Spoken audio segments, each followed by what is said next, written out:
The loudest person in the room isn't the most powerful. The least reactive is. The conference room crackled with accusation. 3 executives talked over each other, pushing for a public apology that used to be automatic. Emma didn't move. She'd been the company's emotional buffer for years, absorbing panic, smoothing egos, paying for peace with her own energy. Not today, when the sharpest voice tried to bait her. Well, say something. Emma looked up and did nothing the room understood. She breathed once. She let the insult fall to the table like a coin with no beer. No flinch, no lecture, no apology. Silence spread.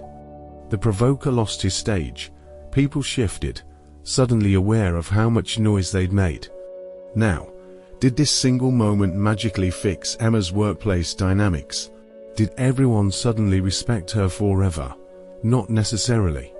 Real change takes time, and some environments are too toxic for any individual response to transform. But what changed was Emma's relationship to the chaos around her. She stopped being a reactive participant and became a conscious observer. What you're seeing isn't coldness. It's armor, Stoic armor. The kind that doesn't hide feeling, but protects it.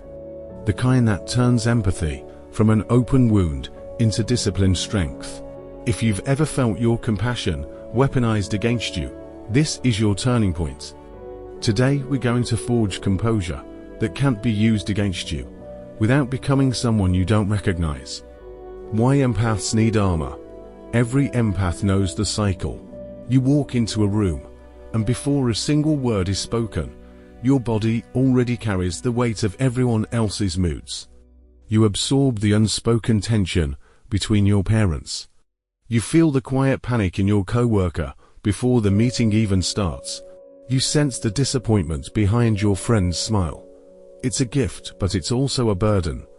Because manipulators, narcissists, and toxic people learn something you don't. The person who feels most deeply often struggles most with boundaries. They push your buttons, and you react. They hint at disapproval, and you bend. They raise their voice, and you fold to keep the peace. You leave exhausted, wondering how other people seem to walk away untouched, while you're carrying the room emotional mule. This is why so many empaths burn out, break down, or disappear. Their sensitivity becomes a vulnerability others exploit. But what if it didn't have to be that way? 2,000 years ago, the Stoics lived in a world no less chaotic than ours: political betrayal, shifting power, constant uncertainty. They weren't untouched by suffering. They weren't indifferent to others. But they discovered something profound: composure is stronger than chaos. Marcus Aurelius, the philosopher-emperor, ruled an empire while surrounded by enemies. Epictetus, once enslaved, endured cruelty without losing his inner freedom. Their secret wasn't shutting down emotions. It was mastering the space between stimulus and response, the split second where power is won or lost. For empaths, that space is everything. Without it, your compassion gets hijacked. With it, your compassion becomes sustainable. This is the essence of Stoic armor. Not coldness, not detachment, but unshakable composure. And once you develop it, manipulators can no longer script your reactions, the shield of perception. Epictetus taught that events themselves don't disturb us, it's the meaning we attach to them. For an empath, this isn't philosophy. It's survival. Because here's the truth. It's not the insults that drains you. It's the story you attach to it. Picture this. A colleague makes a cutting remark in front of the team.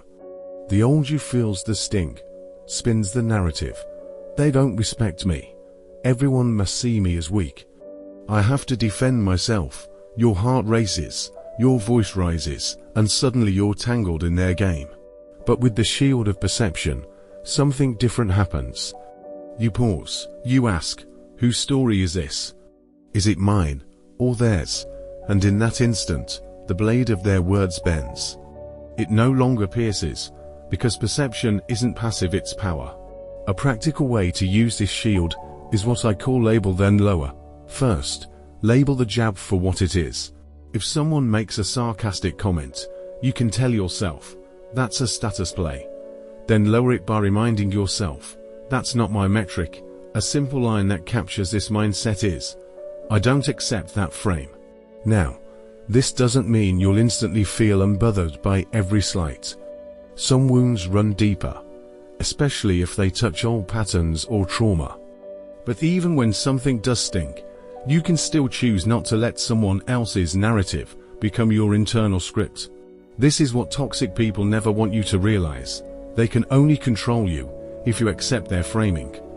The shield of perception lets you see the insult for what it really is, a reflection of their internal state, not a verdict on your worth. The helmet of boundaries. Marcus wrote privately, you have control over your mind, not over outside events. For empaths, that lesson is a lifeline. Because the trap of empathy is believing every cry for help, every burst of anger, every anxious spiral belongs to you. Without boundaries, you're a soldier running into battle. With no helmet, every arrow finds you. The helmet of boundaries changes that. Imagine a family gathering. Someone slips into their usual drama, pulling you into the role of fixer. In the past, you'd dive in, pouring out reassurance, carrying tension until your body shook. But with the helmet on, you pause, you remind yourself, this isn't mine to solve. Boundaries aren't cruelty, they're clarity. They protect your compassion, so it can be used where it matters most. Modern psychology calls this emotional differentiation, the ability to feel with someone without becoming them. One method for setting this boundary is what I call the yes-when approach. Instead of automatically saying yes to everything, you link your yes to a clear condition. For example, yes, I can help when we schedule it, and stick to it. Another guiding line is this: if my help today will be needed again next week in the same way. It isn't help. It's enabling a pattern. Here's what's important to understand. Boundaries don't always work immediately, and some people will test them repeatedly. Some relationships may not survive your new boundaries, and that's information, not failure. The people who genuinely care about you will eventually adjust to your healthier limits, even if they resist at first.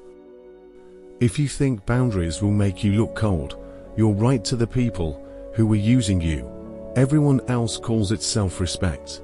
The sword of silence. Seneca reminded his students that unchecked anger often hurts us more than the injury itself. He understood something manipulators still exploit today. Nothing hooks an empath faster than provocation. The louder the insult, the sharper the jab, the more urgently you feel the need to respond. That urgency is exactly the trap. Picture a public confrontation.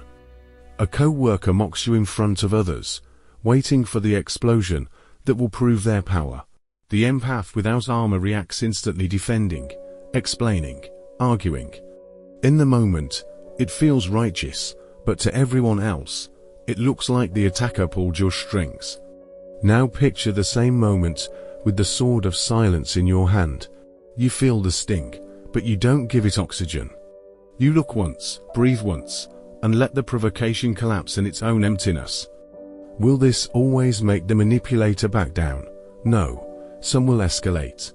Some environments are too toxic for individual composure to fix systemic problems. But what changes is your relationship to their provocation. You're no longer dancing to their tune. You can make this practical with a rhythm I call breathe 4, look once, answer later. It means you take 4 breaths, you allow one calm look, and you only answer after a delay. A line that works in private follow-up is, if you want a real answer, ask me without an audience. This isn't stonewalling. If the relationship matters, silence ends with a boundary conversation in private.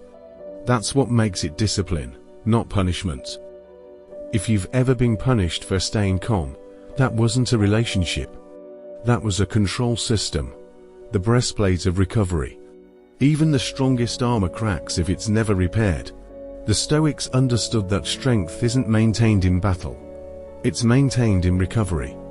Marcus Aurelius ended each day with reflection, writing down what had tested him, where he faltered, and where he held firm.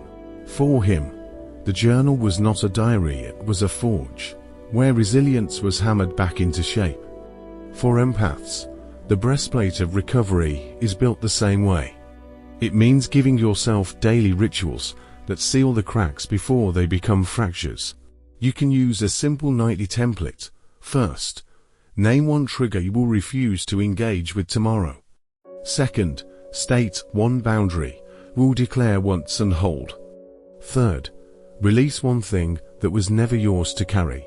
If you prefer a visualization, picture placing the emotions that do not belong to you in a box, setting it outside the door, and closing it.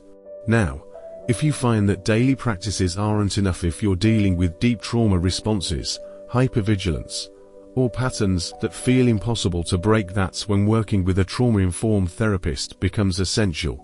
Some wounds need professional healing, not just daily maintenance. Recovery isn't selfish, it's strategy. Because the empath who never renews eventually breaks, while the empath who practices recovery becomes sustainable. The shadow side of armor. Every strength has its shadow. And when empaths first discover Stoic armor, the temptation is to wear it like a wall. Some retreat so far behind their armor that they stop connecting altogether.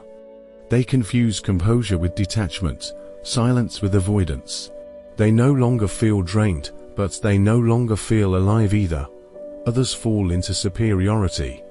The same calm that once protected them becomes a stage for judgment. They start seeing themselves as above the people who still react, above the ones who still lose control. But superiority isn't Stoicism, it's ego in disguise. And then there are those who weaponize silence. They don't use it as discipline, but as punishment. Instead of choosing non-reaction strategically, they withhold affection or stonewall those who love them. This isn't armor. This is manipulation. The Stoics warned of this themselves. Marcus reminded, "Never let wisdom harden into contempt." True Stoic armor was never about feeling less, it was about feeling wisely. Your armor must shield your sensitivity, not bury it. Because if your armor becomes a prison, then the manipulators don't need to defeat you, you've already defeated yourself. The paradox of Stoic armor. Here's the paradox no one expects. Stoic armor doesn't make you less compassionate. It makes your compassion unstoppable. Think of a river. When it floods without banks, it destroys everything in its path, including itself. But when it's channeled by strong edges, that same river generates power, feeds cities, shapes landscapes. Empathy without armor is the flood, overwhelming, chaotic, impossible to sustain. Empathy with Stoic armor is the river, directed, steady, and strong enough to move mountains. The paradox is this: by limiting your reactions, you actually expand your influence. By holding your silence, you make your presence more powerful. By choosing where your compassion flows, you make it more potent. Manipulators lose their grip, not because you stop caring, but because they can no longer script your care. The armor doesn't kill your empathy. It protects it, channels it, and turns it into a force that no one can weaponize against you. In this way, Stoic armor makes your empathy sustainable and indestructible. The legacy, choice, and ripple effect. Every empath who learns Stoic armor eventually faces a choice. Will you use it to withdraw, building walls so thick that no one can reach you? Or will you use it to stay open, without being overrun, to remain deeply human in a world that often punishes humanity? This decision isn't abstract. It plays out in the smallest moments. When a friend tries to make their crisis your crisis, do you slip back into overgiving? Or do you hold the boundary with calm respect? When a manipulator baits you, do you react in anger? Or do you let their words dissolve into silence? When your family expects you to play the old peacekeeper role, do you bend to their story? Or do you stay centered in your own? Each moment is a choice, and together, those choices become your legacy. Because what people will remember about you isn't how much emotion you carried for them, it's the clarity you modeled. They'll remember that you could stand in chaos without becoming chaotic, that you could listen without losing yourself, that you could care without collapsing. This is the ripple effect of Stoic armor. One empath who refuses to be manipulated changes the temperature of an entire room. One empath who chooses composure teaches everyone else that peace is possible. One empath who stops absorbing other people's storms reminds others that they can carry their own weather. And here's the deeper truth: the world doesn't need fewer empaths. It needs sustainable ones. Not cold, not bitter, not detached, but empaths who can feel deeply without drowning, who can see clearly without judging, who can give authentically without being emptied. So the question becomes yours: will your empathy remain unguarded, fragile, constantly used against you?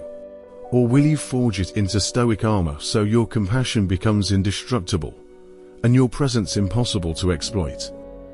If this spoke to you, if you felt your kindness turned into a weapon against you, don't let that story end there. Forge your armor. Share this with someone who needs to hear it. And subscribe, because this is just the beginning of what you and I can build together.